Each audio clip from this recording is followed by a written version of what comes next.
I bought a house with my own life savings and gave it to my daughter, Isabella, and my son-in-law, Brandon, so they could build a better life. I worked for 30 years cleaning offices, taking care of the elderly, and washing other people's laundry. I saved every single dollar I could, sacrificing everything a mother can sacrifice. And when I finally managed to gather enough for the down payment on that house, I felt that my life had meaning. I thought I was securing my daughter's future. I thought I was being a good mother. But when I went back months later to visit her, I found Isabella crying on the living room floor, her hands swollen and covered in wounds, scrubbing the floor while Brandon screamed at her to hurry up. That day, I discovered that everything had been a trap. And that day, I also decided that no one else was going to trample on my dignity or my daughter's. The story began 6 months earlier, when I finally managed to save the $45,000 for the down payment. I had worked since I was 15 years old. I arrived in this country at 22, without papers, without the language, without anything but my hands and the will to get ahead. Isabella was born here. She had opportunities I never had. She studied hard, graduated from a state university, and landed a good job at a major insurance company. She met Brandon at a sales conference. He was handsome, confident, always dressed in expensive suits and talking about investments and business deals. I never liked him. There was something in his look that made me uncomfortable, something cold. But Isabella was in love, and I didn't want to be that mother who destroys her daughter's dreams. So I silenced my doubts and supported them when they decided to get married. After the wedding, they lived in a rented apartment for 2 years. Isabella worked long hours. Brandon did too, according to him. But I noticed strange things. When I visited them, it was always Isabella who paid for the food, who bought the furniture, who covered the expenses. Brandon always had excuses. That his money was tied up in investments, that he was waiting on a big deal to close, that soon everything would change. One day, Isabella came to my house crying. She told me they were months behind on rent, that Brandon had used their savings to invest in a business that never took off, and that they were about to lose the apartment. Seeing her like that broke my heart. That night, I didn't sleep. I stayed awake thinking about how hard I had worked, about everything I had put away for my old age, and I made a decision. The next day, I went to the bank. I withdrew everything, every single penny I had saved in 30 years, $45,000 in cash. I told Isabella that we should use that money to buy a house. She cried. She hugged me so tight I could barely breathe. She told me she couldn't accept it, that it was my money, my security, but I insisted. I told her that seeing her happy and secure was the only thing that mattered to me, that a mother doesn't measure her sacrifices, that everything I had was hers anyway. Brandon, when he found out, acted surprised and grateful. He gave me a hug that felt fake, but I accepted it because I wanted to believe he was genuinely happy. He promised me he would take good care of the house and of Isabella. He told me I would always have a place there, that he would never forget what I had done for them. We found a small but pretty house in a quiet suburban neighborhood. 2 bedrooms, 1 bathroom, a modest living room, and a kitchen that looked out onto the backyard. Nothing fancy, but it was perfect for starting out. We went through all the paperwork. I put down the entire down payment. The house was put in Isabella's name because she had established credit and could qualify for the mortgage loan more easily. I trusted them. We signed everything at the real estate office on a Tuesday afternoon. I remember Isabella couldn't stop smiling. Brandon was smiling too, but his eyes were scanning the papers with an intensity that made me uncomfortable for a second. I thought he was just excited. I didn't suspect anything else. They moved in 2 weeks later. I helped them pack, clean, and organize the furniture. I spent 3 full days painting the walls with Isabella. Brandon barely showed up. He said he had important business meetings. The day we finished setting everything up, I prepared a special dinner. I made the pot roast that Isabella had loved since she was a little girl, mashed potatoes and green beans. We ate, the 3 of us, at the new dining table Isabella had bought. We toasted with sparkling cider because I don't drink alcohol. That night, when I went back to my apartment, I cried tears of happiness. I felt that all my effort had been worth it. I felt that I had finally managed to give my daughter what I never had, a home of her own. But that happiness lasted very little. The first few weeks, I called Isabella almost every day. She sounded happy. She told me they were settling in well, that Brandon was helping with some minor repairs, that the neighborhood was quiet. But after a month, I noticed her calls became less frequent. When I called her, she answered with a dull voice. Sometimes I heard Brandon yelling in the background. When I asked her if everything was okay, she told me yes, that she was just tired from work. I wanted to believe her. I wanted to think it was normal, that all marriages go through adjustments. But something inside me started to get restless. A mother always feels when something isn't right with her daughter. 3 months passed without me being able to visit them. I work 6 days a week, taking care of an elderly lady who lives on the other side of the city. I use my days off to do my own grocery shopping, wash my clothes, and rest the little I can. I am not young anymore. My knees hurt, my back reminds me of every effort I have made in my life. But I kept calling Isabella, and every call worried me more. Her voice sounded more and more distant.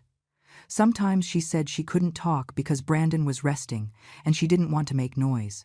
Other times, she cut the call short, saying she had to do something urgent. And when I asked her if I could visit, she always had excuses. That they were very busy, that the house was a mess, that it was better to wait a little longer. Finally, after 4 months, I decided to make a surprise visit. It was a Saturday morning. My boss had given me the weekend off because she had gone on a trip with her family. I took 2 buses to get to the neighborhood where Isabella lived. I carried with me a container of homemade lasagna that I had prepared the night before. I remembered it was her favorite comfort food. As I walked down the street toward her house, I felt a mix of excitement and nervousness. It had been so long since I had seen her, so long since I could hug her. When I arrived in front of the house, I stopped dead in my tracks. The first thing I noticed was that the exterior looked completely different. They had painted the facade a dark gray color that looked elegant but cold. The windows had new, expensive curtains. In the entryway, there were ornamental plants in ceramic pots that must have cost hundreds of dollars. The front lawn was perfectly manicured with decorative stones and recessed lighting in the ground. I stood there, confused. Where had the money come from for all that? I rang the doorbell. No one answered. I rang again. Nothing. Then I heard something that froze my blood.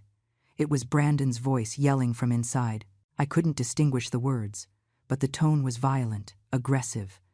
Then I heard crying. Isabella's crying. My hand trembled when I rang the doorbell again, this time more insistently. Finally, I heard footsteps. The door opened just a crack, and there was my daughter. But she wasn't the Isabella I remembered. Her hair was dirty and pulled back in a messy ponytail. Her face was pale, gaunt. She had deep, dark circles under her eyes, and her eyes, those eyes that had always sparkled with life, were now red and swollen from so much crying. "Mom," Isabella whispered with a broken voice, "I didn't expect to see you today." She tried to smile, but it was a painful grimace that broke my soul. I tried to enter, but she blocked the door with her body. Behind her, I could see the interior of the house, and what I saw left me speechless. Everything was different, completely different. The floor we had left with simple tile was now luxurious hardwood. The furniture we had bought together was gone. In its place was a massive leather sofa, which must have cost thousands of dollars. A giant television hung on the wall. Modern designer lamps illuminated the living room. It looked like a house from a magazine. But my daughter looked like a ghost wandering through a space that no longer belonged to her. "Isabella, what happened to you?" I asked, trying to touch her face. She pulled away quickly. "Nothing, Mom. I'm fine. I'm just tired from work." But I saw her hands when she moved. Her palms were red and cracked. Her nails were broken. They were the hands of someone who has been scrubbing and cleaning without rest. "Who is it?" Brandon yelled from inside the house. His voice sounded authoritative, annoyed. Isabella tensed up immediately. "It's my mom," she responded with a trembling voice. There was a heavy silence. Then I heard Brandon's footsteps approaching. When he appeared behind Isabella, I almost didn't recognize him. He had gained weight. He was wearing expensive brand-name sportswear, sneakers that must have cost $300. He wore a gold watch on his wrist that shined ostentatiously. He looked me up and down with contempt. "Ah, the mother-in-law," he said with a tone that tried to sound friendly but dripped with annoyance. What a surprise. You should have let us know you were coming. I would have told Isabella to fix herself up a bit. He looked at my daughter with disdain. She's a mess. Isabella lowered her head, as if she felt ashamed. I felt the rage starting to climb up my chest, but I held back. Something told me I needed to observe more before acting. Brandon finally let me in. He did it reluctantly, like someone allowing an inferior person to cross the threshold of his palace. I walked in, and my eyes scanned every corner. The transformation was obscene. In the kitchen, there were new stainless steel appliances, an Italian espresso machine that cost over $500, crystal glasses in an illuminated display cabinet. The dining room had a solid wood table with 6 chairs upholstered in velvet. Everything screamed money. Lots of money. More money than Isabella and Brandon could have earned in those few months. I sat on the leather sofa because Brandon indicated for me to do so with a condescending gesture.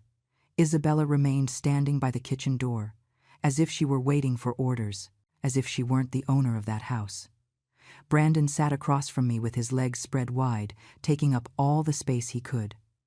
So, to what do we owe the honor of your visit? He asked with a fake smile. I came to see my daughter, I responded, trying to remain calm. I haven't seen her in months. Brandon let out a dry laugh. Sure. Isabella has been very busy. Right, babe? He looked at my daughter with cold eyes. Isabella nodded without saying a word. Busy with what? I asked. With keeping this house in order, Brandon replied, leaning back on the sofa. Someone has to do it. I work all day building our future. I can't be wasting time on domestic nonsense. The way he said domestic nonsense made me clench my fists. Isabella has a job too, I said. Brandon shrugged. She quit 2 months ago. We decided it was better for her to dedicate herself to the house. She was more useful here. The word useful sounded like a whip. I looked at Isabella seeking some explanation, but she avoided my gaze. Her eyes were full of held-back tears. Something terrible was happening there. Something my daughter didn't dare tell me. I stayed for 2 hours that first visit. 2 endless hours, where Brandon talked non-stop about his supposed business deals, his investments, how well he was doing. He bragged about every expensive object in the house. I bought the sofa in Italy, he said. Well, I had it imported. It cost $8,000, but it's worth every penny. The television is the latest generation, $4,000. The lamps are from a French designer, $1,500 each. He talked and talked while Isabella remained silent, almost invisible. At one point, she went to the kitchen to make coffee. I followed her with the excuse of helping. When we were alone, I took her hand. Honey, what is going on here? I whispered. She pulled her hand away abruptly. Nothing, Mom. Everything is fine. But her eyes told me the opposite. Isabella, all these things. Where did the money come from? She swallowed hard. Brandon made good investments. He's doing very well. She lied. I knew it because I've known my daughter since she was born. I know when she lies. Before I left, Brandon walked me to the door. Isabella stayed behind cleaning the kitchen. When we were out of her sight, Brandon leaned toward me. His breath smelled of expensive whiskey. Look, old lady, he said in a low and threatening voice. I appreciate that you helped with the down payment on the house, but that doesn't give you the right to come here whenever you want. This is my house now. I run things here. Isabella is fine. She is where she needs to be. So next time you want to visit us, call first. I stared at him. My house? I asked. I thought the house was in Isabella's name. He smiled with malice. Things change, he said. We aren't in those times where you called the shots anymore. Now there is a new order, and in this order, I am the one who makes the decisions. He slammed the door in my face before I could respond. I stood there, trembling. Not from fear, from rage, from powerlessness, from pain for my daughter. I walked toward the bus stop with a broken heart, but also with a determination I hadn't felt in years. Something very bad was happening in that house, and I was going to find out what it was. For the next 2 weeks, I couldn't sleep well. Every time I closed my eyes, I saw Isabella's gaunt face, her destroyed hands, her dull gaze. I called her cell phone every day. Sometimes she answered with monosyllables. Yes. No. I'm fine. I have to hang up. Other times, she didn't even answer. The messages I sent her went unanswered for hours or days. I tried to talk to some of her college friends, but none of them had seen her in months. One of them told me that Isabella had stopped answering her calls after getting married, that when she tried to visit her, Brandon told her that Isabella was very busy and that it was better not to bother her. Every piece of information I got confirmed what I already suspected. My daughter was trapped, and Brandon was her jailer. I decided I needed to go back, but this time I wasn't going to warn them. This time I was going to observe without them knowing I was there. I took a day off work. I told my boss I had a family emergency. She is a good woman and gave me permission without problems. The following Wednesday, I took the first bus of the morning. I arrived in the neighborhood at 7:30. I stayed on the corner of the street, hidden behind some bushes from where I could see the house. At 8 in the morning, I saw Brandon leave. He was dressed in a perfectly ironed gray suit. He got into a new car I hadn't seen before, a black sedan that must have cost at least $40,000. He started it and drove off. I waited 20 minutes to make sure he wouldn't come back. Then I walked to the house and rang the doorbell. Isabella opened the door. This time she couldn't hide her surprise or her panic. "Mom, what are you doing here? Brandon is going to get mad. You didn't tell him you were coming. I need to talk to you," I told her firmly. "Now." She looked toward the street as if fearing Brandon would appear suddenly. Finally, she let me in. When I crossed the door, the smell of cleaning products was overwhelming. The floor shined so much I could see my reflection. Every surface was spotless. Isabella closed the door and stood there, nervous, wringing her injured hands. "Daughter, tell me the truth. What is happening here?" She shook her head. "Nothing, Mom. I already told you. I'm fine." "Then why are your hands destroyed? Why did you quit your job? Why are you afraid that your own husband will find out that your mother is visiting you?" Isabella started to cry. She let herself fall onto the sofa and covered her face with her hands. And there, between sobs, she began to tell me the truth that was going to change everything. "It all started a week after we moved in," Isabella said, wiping her tears with the back of her hand. "Brandon arrived one day with a man. He told me he was his business partner, that they were going to make huge investments together, that soon we would have a lot of money. I didn't suspect anything.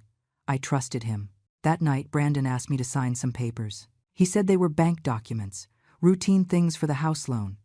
I signed without reading. Mom, I signed without reading." Her voice broke as she said this. I felt my stomach contract. "What papers were they?" I asked, although I already intuited the answer. Isabella sobbed harder. "They were documents transferring ownership of the house to Brandon's name, and others making me responsible for loans he had requested using the house as collateral. Mom, he took out $70,000 in loans. $70,000, and now everything is in his name. I have nothing. The house you bought for me is no longer mine." I froze. $70,000. My mind tried to process what I had just heard. Brandon had used the house I bought with 30 years of work to get into debt. And not only that, he had stolen the property by putting it in his name. "How is it possible that he could do that?" I asked, trying to control the tremor in my voice. Isabella curled in on herself. "He forged my signature on other documents. He has a corrupt notary friend who legalized everything. When I realized it, it was already too late. I went to the bank and they told me the house was registered in Brandon's name as of 3 months ago, that the loans were legal because he is the owner. I tried to talk to a lawyer, but Brandon found out. He took away my phone. He took away my credit cards. He took away all access to money. Now I can't even leave this house without his permission." "And your job?" I asked. "Why did you quit?" Isabella shook her head. "I didn't quit, Mom. He forced me to leave the job. He said a wife should be in the house, that my place was here serving my husband. At first, I refused. Then he started threatening me. He said that if I didn't do what he wanted, he was going to have you deported. He said he had contacts in immigration, that he could invent a story that you were illegal even if you aren't, that they were going to put you in a detention center and then send you back to our country. I couldn't risk it, Mom. I couldn't let him hurt you. So I quit. And since then, I've been here, trapped." Tears ran down my face. My daughter had sacrificed everything to protect me. She had allowed that monster to turn her into his slave for fear that he would hurt me. The weight of that guilt was unbearable. But the money from the loans, where is it? What did he use it for? Isabella pointed around the house. On all this. The furniture, the television, the new car, the expensive clothes. Brandon is obsessed with appearances. He wants people to think he is rich, that he is successful. He spends thousands of dollars on things we don't need just to show off. He goes to expensive restaurants with his friends. He buys bottles of whiskey for $500. He bets on card games. And meanwhile, I have to clean this house from top to bottom every day. If he finds a speck of dust, he yells at me for hours. If the food isn't exactly how he wants it, he throws the plate at me. He has hit me 3 times, Mom. 3 times. And I can't do anything because I have nowhere to go. I don't have money. I don't have a phone. I have nothing. Isabella stood up and rolled up the sleeve of her blouse. On her arm, there were bruises. Some fresh, others already yellowing, in different stages of healing. I felt something break inside me.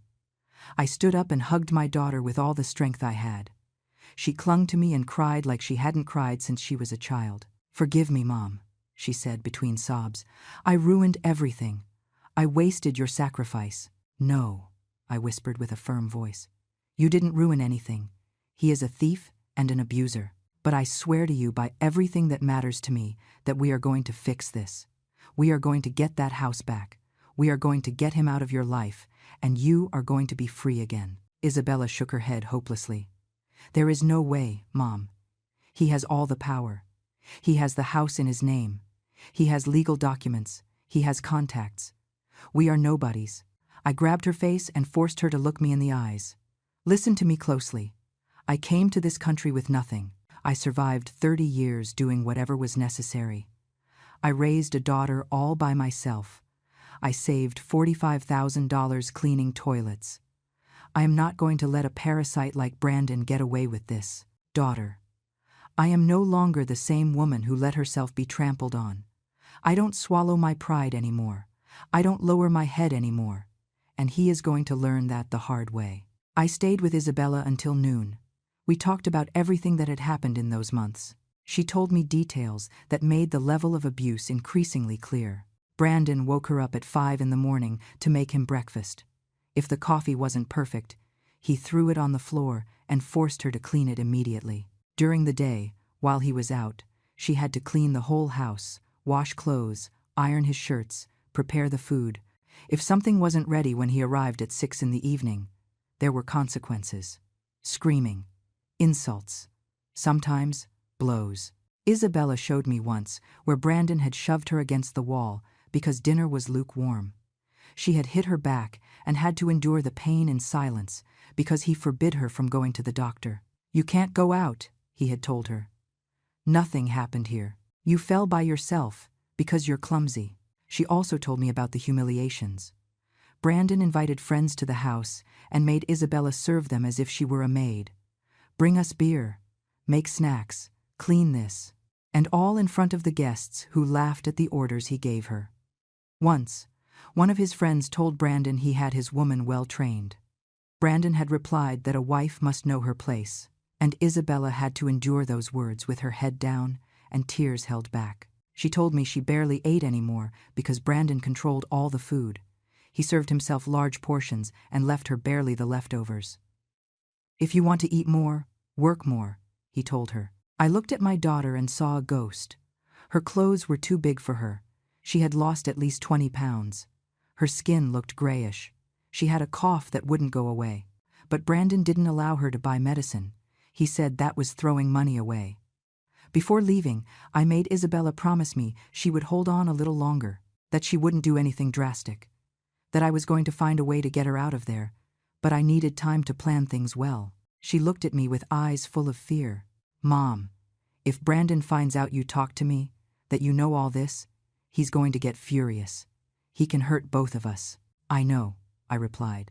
"That's why he isn't going to find out. You are going to keep pretending everything is fine. You are going to keep obeying his orders, and I am going to start moving. But I need you to trust me. I need you to hang on just a little bit more. Isabella nodded. We hugged again.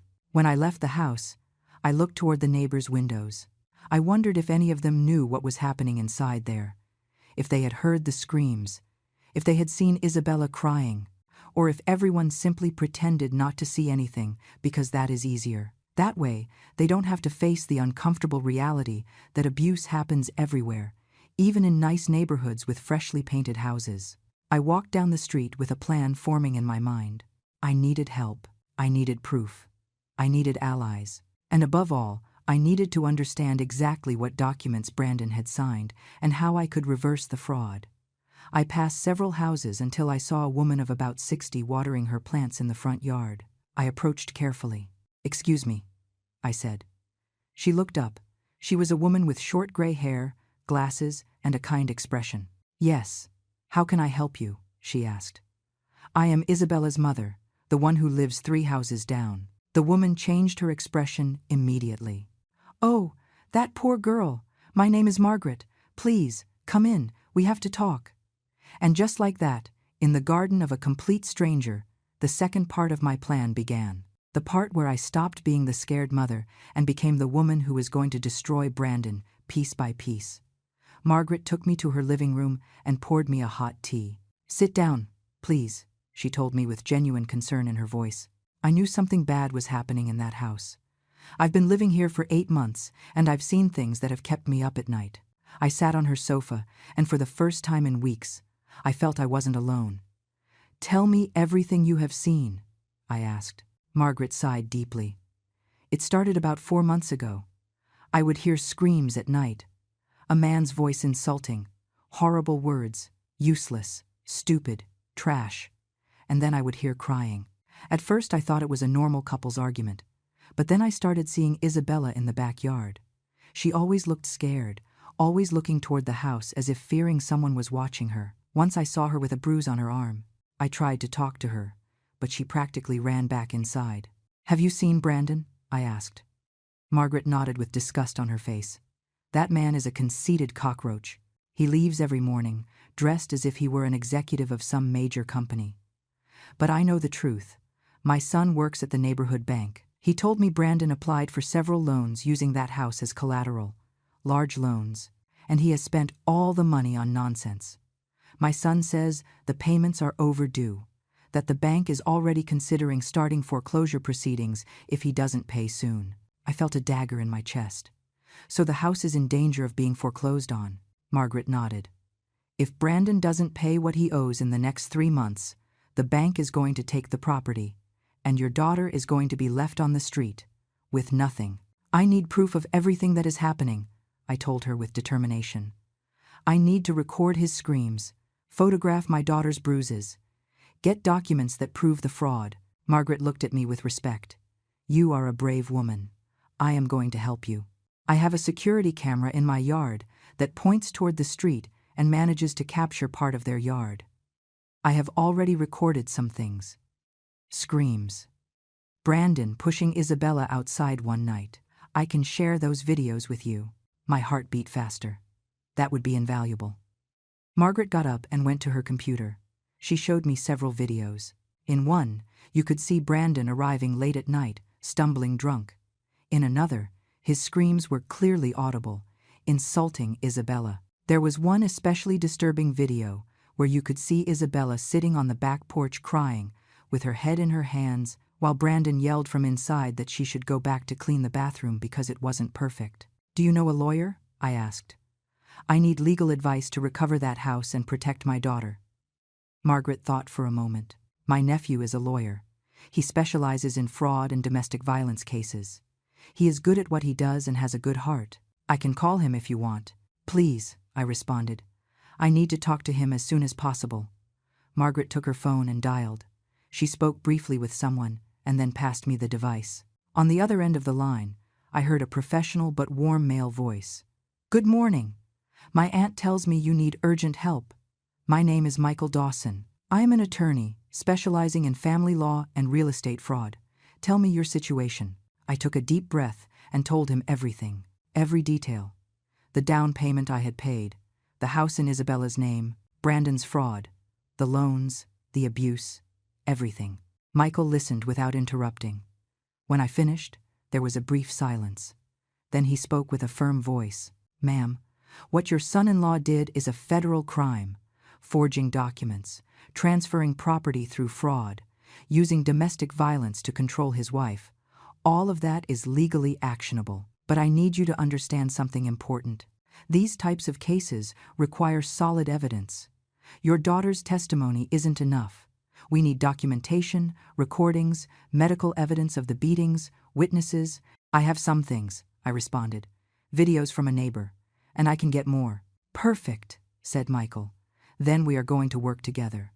But I warn you, this is going to take time and strategy. We cannot rush. If Brandon suspects we are investigating him, he can destroy evidence or worsen the abuse toward your daughter. We need to move with intelligence." We agreed to meet the next day at his office. Margaret offered to accompany me.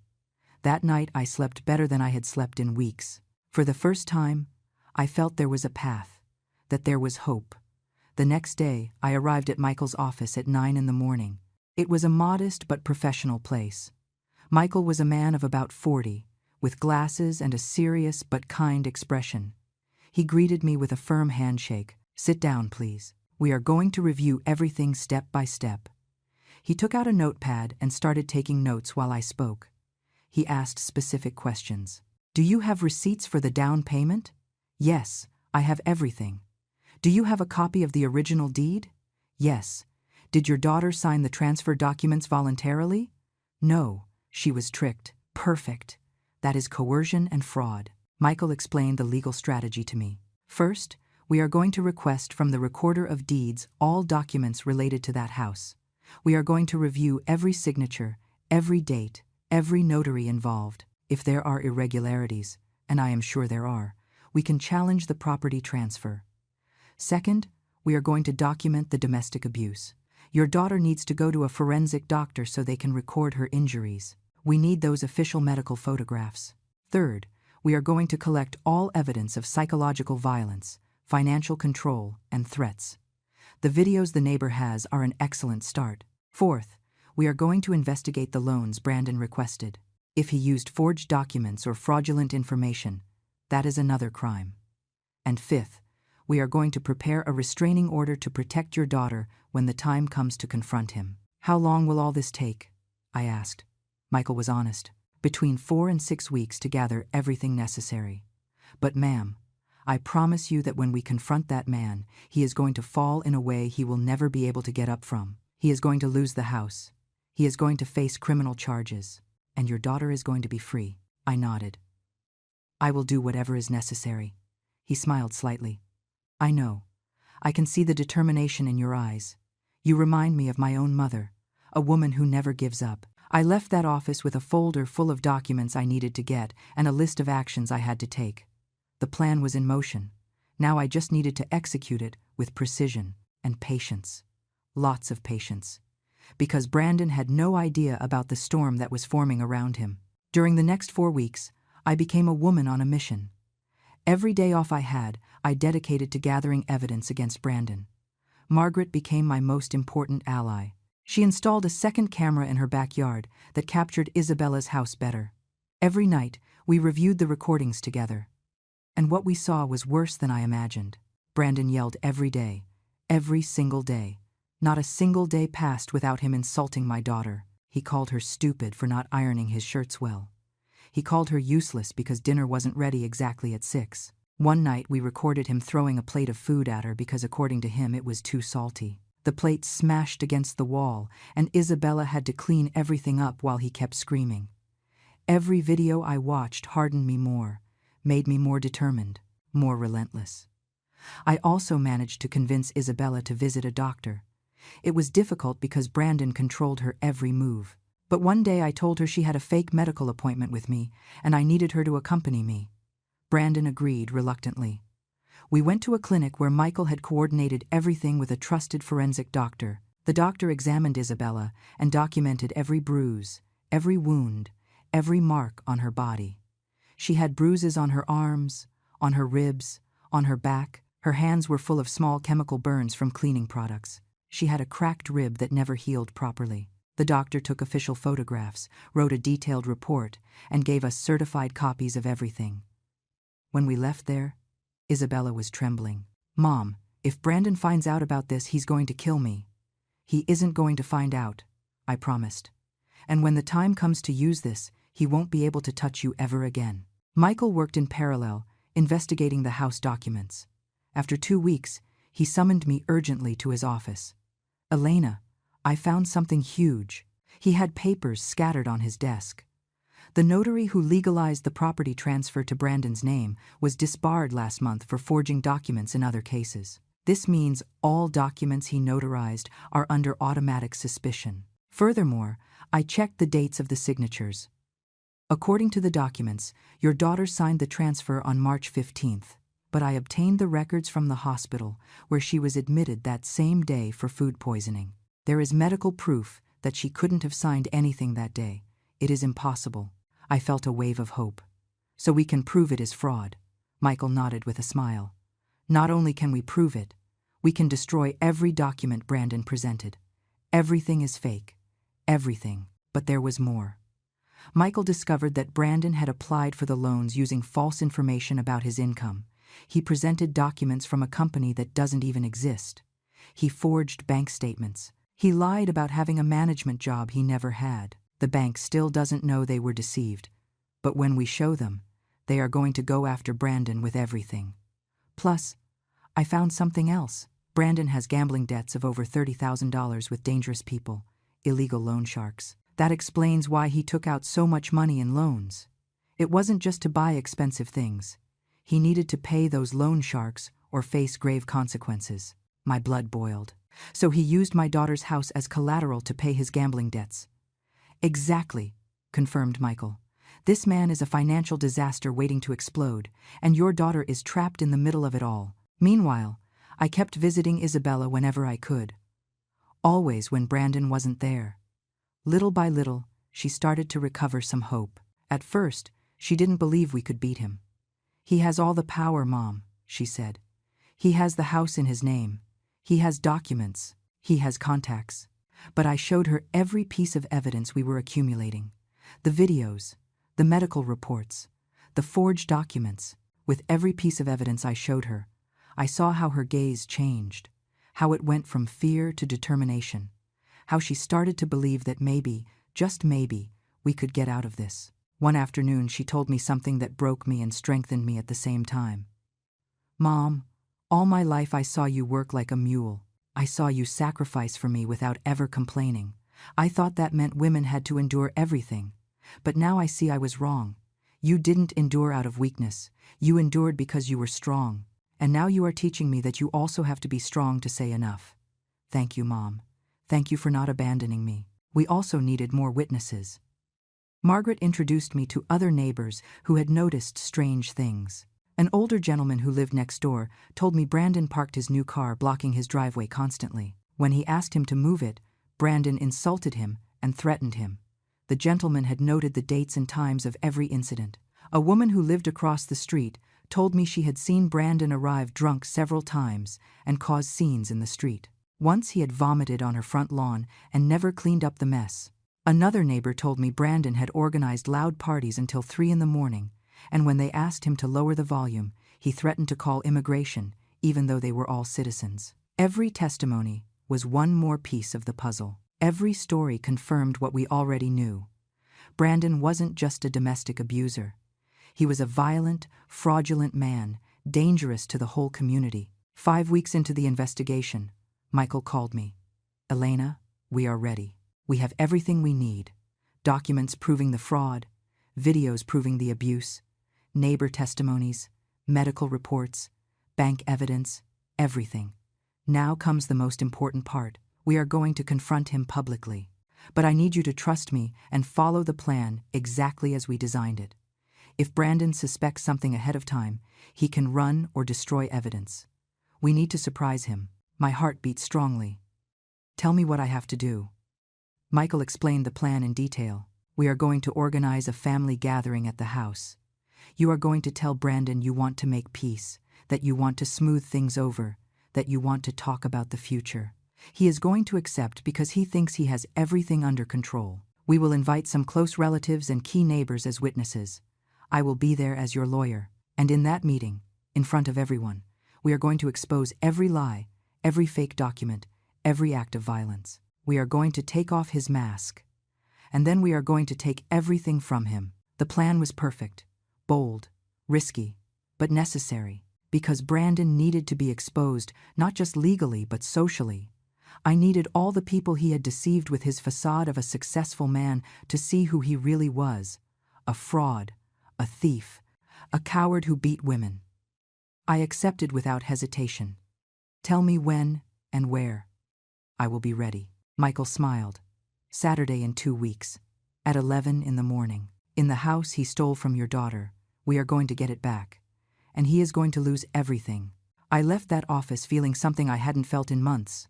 Power, control, justice on the horizon.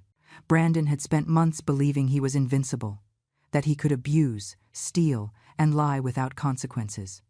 But his reign of terror was about to collapse, and I was going to be the one to light the fuse that destroyed it all. The next 2 weeks were the longest of my life. Every day that passed was one more day Isabella had to endure that monster. But it was also one day closer to her liberation. I kept visiting her when I could, always careful that Brandon didn't suspect anything. I explained the full plan to her. At first, she panicked. "Mom, if we confront him like that, he's going to go crazy. He can hurt us before the police arrive." Michael already thought of that, I explained. There is going to be a plainclothes police officer among the guests. Plus, we will have enough witnesses so he can't do anything without being exposed in front of everyone. He will be cornered. And cornered people don't attack when there are so many eyes watching them. Isabella was still scared, but she was also starting to show something I hadn't seen in months. Courage. That inner fire Brandon had tried to extinguish was reigniting. I prepared every detail with military precision. I called Brandon playing the repentant mother. I used a submissive, almost pathetic tone. "Brandon, I know things between us haven't been good. I know maybe I annoyed you the last time I came to the house without warning. I want to apologize. I want you to know I appreciate everything you do for my daughter. I would like to organize a family lunch so we can get along better. It could be at your house. I'll bring the food. I just want us to be at peace." On the other end of the line, there was silence. Then Brandon let out a condescending laugh. "Well, I'm glad you finally understand your place, old lady. It's fine. You can come. But make it quick. I don't have much time to waste. Saturday at 11. And bring good food, no cheap junk." He hung up without saying goodbye. I squeezed the phone tight. That man had no idea what was coming for him. I coordinated the guest list with Margaret. Besides her and Michael, we invited Mr. Henderson, the older neighbor who had records of Brandon's threats. Sarah, the neighbor from across the street, who had witnessed the scenes. Officer Miller, who had come dressed in plain clothes pretending to be a distant cousin of mine.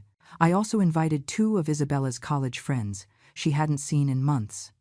They accepted immediately when I explained briefly that Isabella needed support. I didn't give them full details, but I asked them to trust me. Every invited person had a role. Some were witnesses, others were emotional support for Isabella.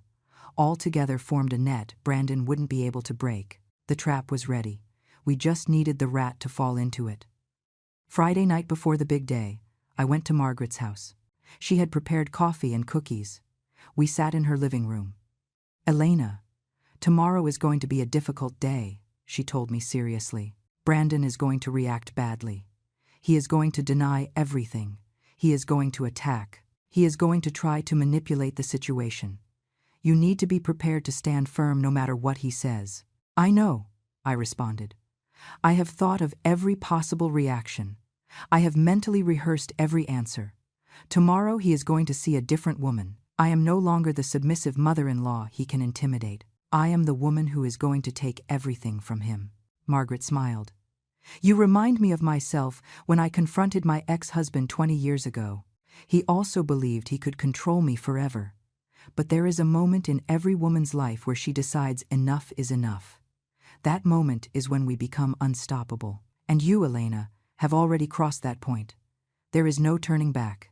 That night I barely slept. Not from fear, but from anticipation. From the need for the moment of truth to arrive. At 6 in the morning, I was already awake. I showered. I dressed in simple but dignified clothes, black pants, and a white blouse. Nothing flashy. I wanted to look like the humble mother Brandon expected to see. I prepared all the food I had promised. Rice, beans, chicken with mole sauce, handmade tortillas, hibiscus tea, traditional food I had cooked all my life. But this time, every movement while cooking I did, thinking about what was coming. Every chop of the onion was an act of preparation. Every stir of the mole was a mental rehearsal of what I was going to say. At 9:30, I left my apartment with 3 large bags of food. I took the bus toward Isabella's neighborhood. My heart beat strongly but steadily. Firm. Decided. I arrived at the house at 10:40. Brandon opened the door with a fake smile. "Ah, you're early. How efficient. Come in. Come in." I entered carrying the bags. Isabella was in the kitchen. When our eyes met, I saw in her eyes a mix of terror and hope. I gave her a look that said everything. "Today it ends. Today you are free." Brandon followed me to the kitchen. "The food smells good. I hope you brought enough. Some more people are coming. You don't mind, do you?" He frowned. "Who is it? You only mentioned a small family lunch." "Yes," I responded calmly. "Some neighbors and friends of Isabella who haven't seen her in a while. I thought it would be good for you to socialize with the community." Brandon tensed up. "You didn't warn me about that. I don't like surprises, old lady." "Relax, Brandon," I said, keeping a soft tone. "It's just people who want to get to know you better. You are part of this family now. It's good that you integrate." He looked at me suspiciously, but his ego won out. Finally, he shrugged. "Whatever, let them come. Anyway, everyone is going to see how well I live." At 11 o'clock sharp, the guests started arriving. First Margaret with a salad, then Mr. Henderson with a bottle of juice, then Sarah with a dessert. Isabella's friends arrived together, hugging my daughter with tears in their eyes. Brandon received them with his fake smile, bragging about the house, pointing out the expensive furniture, the giant television. "Look at everything I have achieved," he said. "This house was a dump when we bought it. Now it's a jewel. I transformed it. I gave it value." Every word he said was a lie, and soon everyone was going to know it. Finally, Michael arrived accompanied by Officer Miller, dressed in plain clothes. Brandon greeted him without suspecting anything. Michael introduced himself as an old friend of the family, Miller as my cousin, all perfectly acted. We all sat around the dining table, 13 people in total. Brandon at the head, bragging, talking about his supposed business deals. Isabella next to him, quiet, hands trembling. Me across from Brandon, observing every gesture, every word, waiting for the exact moment. We ate in relative calm for 20 minutes. Brandon kept talking non-stop. That he had invested in real estate, that he had important contacts, that soon he was going to expand his empire. Lies upon lies. Finally, when everyone finished eating, Michael looked at me. It was the signal. I took a deep breath. It was time. I stood up slowly from my chair. Everyone went silent. Brandon looked at me strangely. "What's up, old lady? Are you going to give a speech or what?" I smiled. It was a cold smile, full of all the accumulated pain. "Yes, Brandon," I responded. "I am going to give a speech, one that is going to change your life forever." Everyone present fell silent. Brandon looked at me with a mix of confusion and arrogance. "Go ahead, mother-in-law. Surprise us with your wisdom." Some of the guests let out uncomfortable chuckles. I remained calm. I stood there, hands resting on the table, looking him directly in the eyes. "Brandon, I want to thank you for accepting this meeting, because today, in front of everyone present, we are going to clear up some very important things about this house, about the money that bought it, and about what you have really been doing these months." He frowned. "What are you talking about?" "I am talking about the fact that this house, this property you brag about as yours, was bought with $45,000 that I saved during 30 years of work, money I earned, scrubbing toilets, caring for the elderly, washing other people's clothes. Money I gave with all my heart so my daughter could have a better future." Brandon let out a forced laugh. "Yes, we all know that. You were very generous, mother-in-law, and we appreciate your help. Help, I repeated with a firm voice. It wasn't help, Brandon. It was a complete gift. I put down every penny of the down payment. This house was originally registered in Isabella's name, but you, somehow, managed to transfer ownership to your name just 2 months after you moved in. How did you do it, Brandon? How did you manage to put a house you didn't pay for in your name? The atmosphere at the table changed. People started looking at each other. Brandon shifted uncomfortably in his chair. Those are legal matters between Isabella and me. You have no reason to stick your nose in our private life. Michael stood up then. Allow me to introduce myself properly. I am Michael Dawson, an attorney specializing in real estate fraud and domestic violence. And let me tell you, Mr. Brandon, that transferring a property through forged documents is everyone's business, especially when it involves a federal crime. Brandon's face turned red. What the hell is going on here? This is an ambush. He stood up suddenly, knocking over his chair. Get out of my house, all of you. Now. Your house, Margaret intervened with a clear voice. This is not your house, Brandon, and everyone here is going to confirm it. Michael opened his briefcase and took out a thick folder full of documents. I have here certified copies of all property records. The house was originally registered on February 8th in the name of Isabella Mendez. However, on March 22nd, a property transfer appeared supposedly signed by Isabella, ceding everything to Brandon Vargas. He looked directly at Brandon. The problem is that this transfer was notarized by Mr. Ernest Campos, who was disbarred and is under federal investigation for forging documents in at least 15 different cases. All documents he notarized are being reviewed, and this is one of them. Brandon started to sweat. That doesn't prove anything. Isabella signed voluntarily. Michael smiled. Ah, then explain to me how she signed those documents on March 15th, when I have here medical reports from General Hospital confirming she was admitted that entire day for severe food poisoning. He put the medical documents on the table. Isabella was hooked up to IVs. Incapacitated. She couldn't have gone to any notary. The signatures are fake, Brandon, and you know it. The room fell completely silent. All eyes were on Brandon. He looked at Isabella seeking support. Tell them they're lying. Tell them you signed those papers of your own free will. Isabella looked at him with tears in her eyes. But this time they weren't tears of fear. They were tears of liberation. You forged my signature, Brandon. You tricked me. I never wanted to put the house in your name. You did it behind my back. Brandon slammed his hand on the table. Shut up. You don't know what you're saying. You're confused, Michael continued relentlessly. But that's not all. You also applied for 3 different loans using this house as collateral. $70,000 in total. He put the bank statements on the table. To obtain those loans, you presented false documents declaring monthly income of $12,000 from a company called Vargas Investment and Consulting. I investigated that company. It doesn't exist. It never existed. You forged bank statements. You lied about your ability to pay. That is bank fraud, Mr. Brandon, and it is punishable by federal prison. Brandon backed away. His face had gone from red to pale. You can't prove anything. These are baseless accusations. Margaret stood up then. I have proof of another nature. She took out a USB drive. On this drive, I have recordings from the last 3 months. Your voice yelling at Isabella, insulting her, calling her useless, stupid, trash. I have video of you throwing plates at her, pushing her, threatening her. Isabella's friends surrounded her immediately, hugging her. One of them spoke with a trembling voice. Isabella, is it true what they are saying? Has he been hitting you? My daughter nodded between sobs. For months, every day. He took my phone. He took my money. He forced me to quit my job. He has me trapped here cleaning this house as if I were his maid. He hits me if the food isn't perfect. He yells at me if something is out of place. And he threatened to hurt my mom if I said anything. The room erupted in indignant murmurs.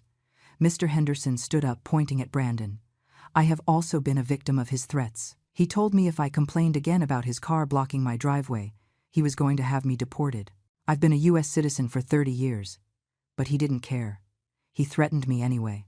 Sarah added, He threatened to call the police and falsely accuse me of selling drugs just because I asked him to lower the volume of his parties.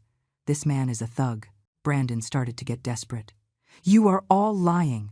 This is a plot. Isabella, tell them they are lying. Tell them I am a good husband, that I take care of you, that I give you everything you need. Isabella stood up. Her voice no longer trembled. You give me nothing, Brandon. You stole everything from me. You stole the house my mother bought for me. You stole my dignity. You stole months of my life. You turned me into your slave. She rolled up her sleeves, showing the bruises that still had visible marks. This is what you give me: pain, fear, humiliation. But today it ends. Today I take back my life. Isabella's crying was loud but liberating. Her friends hugged her while Brandon looked around, seeking some exit, some ally. But everyone in that room looked at him with repulsion, with disgust, with contempt. I took the floor again. Brandon, we also discovered your gambling debts. $30,000 you owe to illegal loan sharks. That's why you took out those loans, right? Not to improve the house, not to invest, but to pay your debts before they broke your legs. Brandon shook his head violently. That is a lie. Everything you say is a lie. Michael took out more documents. I have the names of 3 people who have confirmed you owe them money. They are willing to testify. One of them showed me messages where you beg him for more time to pay. Another has a promissory note signed by you. Do you want me to present them too? Brandon started to tremble. He was no longer the arrogant and confident man who had opened the door. He was a cornered criminal, an exposed coward, a fraud revealed before everyone. And the best part was that he knew he had no escape. Every lie had been unmasked, every crime documented, every threat recorded. His reign of terror had ended. Brandon tried one last desperate move. He turned to Isabella with a pleading voice. Babe, don't believe them. They are trying to separate us. Everything I have done has been for us, for our future. Yes, I made mistakes, but it was because I wanted to give you a good life. Forgive me. We can fix this together. Isabella looked at him with a mixture of pity and repulsion. You hit me, Brandon. You humiliated me. You robbed me. And now you want me to forgive you as if nothing happened? No, I am no longer the scared woman you could manipulate. It's over. Brandon immediately changed tactics. His face transformed into fury. Ungrateful bitch. I gave you everything. Without me, you would be nothing. This house, these furniture, all this exists because of me. And this is how you pay me, bringing these snakes into my own house to humiliate me. Miller, the police officer, finally identified himself. He raised his badge. Mr. Vargas, I am Officer Miller, and I recommend you calm down immediately. Any threat or violent act you commit right now will be used against you. Brandon went pale upon seeing the badge. You planned all this. It's a trap. Exactly, I responded with a cold voice. A very well thought out trap. Because men like you only understand when the power they think they have is taken away. For months you abused my daughter, believing no one was going to stop you, believing you were untouchable. But you were wrong. You underestimated a mother who would give everything to protect her daughter. And you underestimated a community that doesn't tolerate abusers. Michael continued. Mr. Brandon, besides everything presented here, I have a court order invalidating the property transfer. A judge reviewed the case and determined there was coercion and fraud. The house automatically reverts to the name of Isabella Mendez. You no longer have any legal right to this property. He took out the official document and put it on the table. Brandon looked at it as if it were a death sentence. This can't be legal. I'm going to appeal. I'm going to hire lawyers. I'm going to fight this. You can try, said Michael calmly. But I warn you that when the bank finds out you obtained $70,000 through fraud, they are going to file criminal charges. When the illegal loan sharks know you are being investigated, they are going to come to collect in less civilized ways. And when the judicial system processes all the evidence of domestic violence, document forgery, and bank fraud, you will face between 5 and 15 years in federal prison. So go ahead, hire lawyers, spend the money you don't have. You will only dig the hole deeper. Brandon looked around seeking support, but only found looks of disgust. Mr. Henderson spoke with a firm voice. Everyone in this neighborhood is going to testify against you. We are tired of your threats, your scenes, your lack of respect." Sarah added, "I am going to file a formal lawsuit for the threats you made against me. I already spoke to my lawyer." Margaret closed the circle. "And I am going to hand over all the recordings to the police and the district attorney. Your face is going to be on all the news as the fraud and abuser that you are." Brandon slumped in his chair. His world was collapsing before his eyes. But I wasn't finished yet. I approached him, leaned down to be at his level, and spoke in a low voice but full of power. "You underestimated me, Brandon. You thought that because I am an older woman, because I clean houses for a living, because I speak with an accent, I had no power. You thought you could abuse my daughter without consequences. But let me tell you something. I survived things you can't even imagine. I crossed borders. I worked 18 hours a day. I raised a daughter alone. I saved every damn penny for 30 years. And if you think I am going to allow a parasite like you to destroy all that, you are very wrong." I straightened up and spoke so everyone could hear. "Starting this moment, Brandon, you are going to pack your things and get out of this house. You have 2 hours. Whatever you don't take, we are going to donate or throw away. I don't want to see you near my daughter ever again." Brandon tried to resist. "I can't leave. I have rights. This is my house too." Miller stepped forward. "Sir, technically you are trespassing on a property that is no longer yours. If you do not leave voluntarily, I will have to arrest you for trespassing. Choose." Brandon looked at Isabella one last time. His face showed rage, humiliation, and some fear. Isabella held his gaze without blinking. "Get out, Brandon, and never come back." He got up abruptly, knocked some objects off the table in a last act of childish rage, and stomped up the stairs. We heard him opening and closing drawers violently, throwing things, cursing under his breath. Margaret and Sarah stayed close to Isabella, holding her, giving her strength. Michael and Miller watched the stairs, ready to intervene if Brandon tried anything violent. Mr. Henderson and I gathered the documents from the table, organizing them carefully. Every paper was proof. Every fake signature was one more nail in Brandon's legal coffin. 30 minutes later, Brandon came down the stairs, dragging 2 suitcases. His face was composed. Nothing remained of the arrogant man who had opened the door 2 hours earlier. He was just a defeated criminal. He stopped at the door and looked at us all. "You are going to regret this. All of you. I'm going to come back and I'm going to make you pay." Miller stepped forward. "That was a direct threat, Mr. Vargas. It was recorded in front of multiple witnesses. I suggest you leave before I decide to arrest you right now." Brandon left, slamming the door. We watched him get into his car and speed away. When the sound of the engine faded, the house fell silent. A different silence. A silence of peace, of liberation. Isabella let herself fall onto the sofa, and for the first time in months, she cried without fear. She cried, releasing all the accumulated pain. Her friends hugged her. Margaret brought her a glass of water.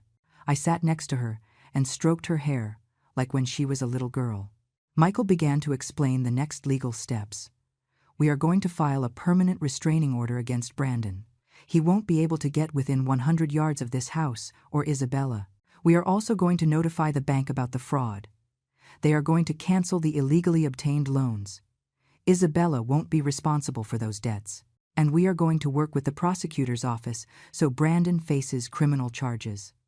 With all the evidence we have, prison is almost certain." Mr. Henderson asked, "And if he tries to come back? If he tries to hurt Isabella?" Miller responded, "That's why I am going to do regular patrols through this neighborhood for the next few weeks. And Isabella has my direct number. At the first sign that Brandon is approaching, I will be here in minutes." Margaret offered, "I am going to keep the security cameras active. If he shows up around here, it will be recorded immediately. Isabella isn't alone. All of us are going to protect her." Sarah stood up. "I am going to organize a neighborhood watch chain. We are all going to be on the lookout.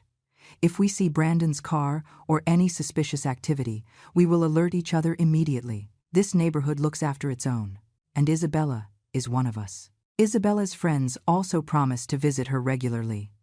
"We aren't going to let you isolate yourself again," they told her. We are going to be here for you, always. I looked at everyone present, my heart filled with gratitude. Thank you, I said with an emotional voice. Thank you all for helping us, for believing in us, for not turning away when my daughter needed help. You gave us hope back. Margaret hugged me. Women take care of each other, Elena. That's how it should be. Michael put away his documents. I will be in constant contact. Anything you need, don't hesitate to call me. This case sets a precedent. We are going to make sure Brandon pays for everything he did, and we are going to recover every penny he stole. That night, after everyone left, Isabella and I stayed alone in the house. It was the first time in months she was there without fear, without tension, without having to walk on tiptoes so as not to bother her executioner. We sat on the sofa. She rested her head on my shoulder. Thank you, Mom, she whispered, for not abandoning me, for fighting for me, for teaching me that I deserve better. I hugged her tight. Daughter, you have always deserved the best, and now you are going to have it. We are going to get your life back. You are going to go back to work. You are going to smile again. You are going to be you again. And never, never again are you going to allow someone to treat you like that. She nodded. Never again, Mom. I promise. We stayed like that, hugging, until night fell completely. It was the end of a nightmare, but it was also the beginning of a new life. A life where my daughter was free, where justice had prevailed, where the abuser had fallen. The following days were of reconstruction. Isabella and I spent the weekend cleaning the house of all of Brandon's presents. We took out the clothes he had left and donated them. We took down the photos where he appeared and threw them in the trash. We moved the furniture so the layout would be different. We wanted the house to feel like a fresh start, like a space that finally belonged to Isabella without the shadows of her abuser. Margaret came to help us. She brought new plants for the garden, brightly colored flowers that gave life to the place. Sarah arrived with new curtains. Something more cheerful, she said. So more light comes in. Little by little the house transformed. It was no longer the cold and ostentatious palace Brandon had created. It was a warm home, a refuge, a place where my daughter could breathe without fear. The following Monday, Michael summoned us to his office with news. The bank reviewed all the documents and confirmed the fraud. They have officially canceled the 3 loans Brandon obtained illegally. Isabella has no responsibility for those debts. Furthermore, they are pressing criminal charges against Brandon for bank fraud. Isabella sighed with relief. So the house is safe. Completely, confirmed Michael. The property is registered in your name without any associated debt. It is yours, free and clear. I also have good news about the restraining order. It was approved by the judge. Brandon cannot get within 100 yards of you, your house, your work, or any place where you are. If he does, he will be arrested immediately. And there is more. The district attorney's office decided to take the case. They are going to prosecute Brandon for domestic violence, document forgery, bank fraud, and coercion. With all the evidence we presented, the prosecutor is confident in getting a sentence of at least 8 years in prison. 8 years, I repeated. He deserves it. He deserves every day of those 8 years and more. Michael nodded. They will probably get more time when they present the debts with the illegal loan sharks. That opens another line of investigation into money laundering and criminal activities. Brandon dug his own grave. And the best thing is that several of his supposed friends, the ones who came to the parties and laughed while he humiliated Isabella, are cooperating with the authorities to avoid being prosecuted as accomplices. Brandon not only lost his freedom, he lost all respect, his entire network of contacts, his entire facade of a successful man. Now everyone knows who he really is, a fraud, a criminal, a coward. I stood up and shook Michael's hand. Thank you for everything you have done for us. I don't know how we are going to pay you. Michael smiled. Seeing justice served is payment enough for me. Besides, my Aunt Margaret wouldn't let me charge you a penny. She says you are family now. The following weeks brought more positive changes. Isabella started looking for work again. She updated her resume with the help of her friends. Despite the time she was out of the job market, her experience and education were still valuable. After 3 interviews, she got a position at a financial consulting firm. The salary was good, better than her previous job. Her boss was a woman who valued talent and effort. The first day of work, Isabella arrived home with shining eyes. "Mom, I forgot what it felt like to be treated with respect, to be valued for what I know how to do. Today my boss congratulated me on an analysis I did. She told me I did an excellent job, and I almost cried because it had been so long since anyone said something positive to me." I hugged her. "Daughter, that is just the beginning. You are going to remember who you were before Brandon, and you are going to be even better." We also recovered her social life. Her college friends integrated her back into their group. They went out to dinner, went to the movies, met for coffee and conversation. Isabella started laughing again, that genuine laugh I hadn't heard since before she got married. One day she told me, "Mom, I realized I lost so much time, years of my life, trying to please a man who was never going to be satisfied, who was never going to value me. But I'm not going to live like that anymore. I am going to live for me. I am going to be happy for myself. I don't need anyone to complete me. I am already complete." Her words filled me with pride. My daughter had been reborn from the ashes, stronger, wiser, more aware of her own worth. Brandon had tried to destroy her, but he only managed to forge her in steel. As for Brandon, the news that arrived was satisfying. He was formally arrested 2 weeks after the confrontation. Margaret called me excited. "Elena, they just took Brandon out of his apartment in handcuffs. There were TV cameras. He's going to be on the evening news." Indeed, that night we saw a report on the news about a real estate fraud and domestic violence case. They showed Brandon's photo being led away by police. The reporter explained he had been accused of multiple crimes, that he faced years in prison, that several victims had presented testimony against him. His face was everywhere, on the internet, in the local papers. All his business contacts, his acquaintances, the people he had fooled with his image of a successful man, now knew the truth. His reputation was destroyed, his future cancelled, his freedom lost. And I didn't feel pity. I felt justice. The trial was fast. With all the evidence presented, Brandon's defense had no arguments. He tried to claim it was all a misunderstanding, that Isabella had signed the documents voluntarily, but the medical reports proved otherwise. He tried to say there was never violence, but the videos, the photographs, the testimonies of multiple witnesses destroyed that lie. He tried to justify the fraudulent loans, saying he intended to pay them, but the bank records showed he spent everything on personal luxuries and gambling debts. The judge listened to everything with a serious expression. When the time came for the verdict, he spoke with a clear and firm voice. "Brandon Vargas, you have been found guilty of bank fraud, document forgery, aggravated domestic violence, and coercion. These are grave offenses that demonstrate a pattern of abusive, manipulative, and criminal behavior. Taking into account the severity of your crimes and the lack of remorse shown, I sentence you to 12 years in prison without the possibility of parole before serving 8 years. Isabella and I were in the courtroom when the sentence was read. She squeezed my hand tightly. When Brandon was led out of the room in handcuffs, he looked at us with hatred. But we were no longer afraid of him. His gaze no longer had power over us. He was just a defeated man, facing the consequences of his own actions. We left the courthouse, and the sun was shining brightly. Isabella took a deep breath. "It's over, Mom. It's really over," I nodded. "Yes, honey, it's over." And now the good part begins. Margaret, Michael, Sarah, Mr. Henderson, and Isabella's friends were waiting for us outside. They hugged us, they congratulated us. We all went to eat to celebrate. We weren't celebrating revenge. We were celebrating justice. We were celebrating freedom. We were celebrating that good can win when good people unite and fight. Months later, life had found a new rhythm. Isabella was thriving in her job. She had received 2 promotions. Her boss considered her one of the most valuable employees. Isabella also started therapy to process all the trauma lived.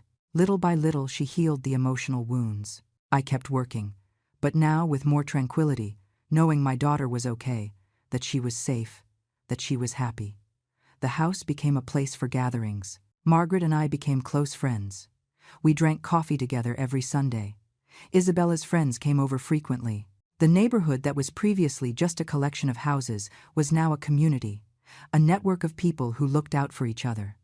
One Saturday afternoon, Isabella and I were in the garden planting roses. She looked at me and smiled. "Mom, I want you to know something. You saved my life, but more than that, you taught me that it is never too late to defend oneself, that we must never accept abuse as something normal, that we deserve respect, dignity, and love. Thank you for being the strongest woman I know, for teaching me to be strong too." I hugged her with tears in my eyes. "Daughter, you were always strong. You just needed to remember it. And now, look at everything you have achieved. You have your house, your job, your freedom, your happiness. This is what I always wanted for you." We stayed there, hugging in the garden that was now blooming with life. I thought about the whole journey, about the 30 years of work, about the $45,000 saved, about the pain of seeing my daughter suffer, about the rage of discovering the abuse, about the determination to fight, about the victory of seeing justice served, and I knew it had all been worth it. Because in the end, we didn't just recover a house, we recovered our dignity, our strength, our life. And no one, absolutely no one, would ever take it from us again. This was our victory. This was our story. And it ended not with revenge, but with something much more powerful. It ended with freedom, with justice, and with the certainty that when women unite and fight, they can overcome any darkness.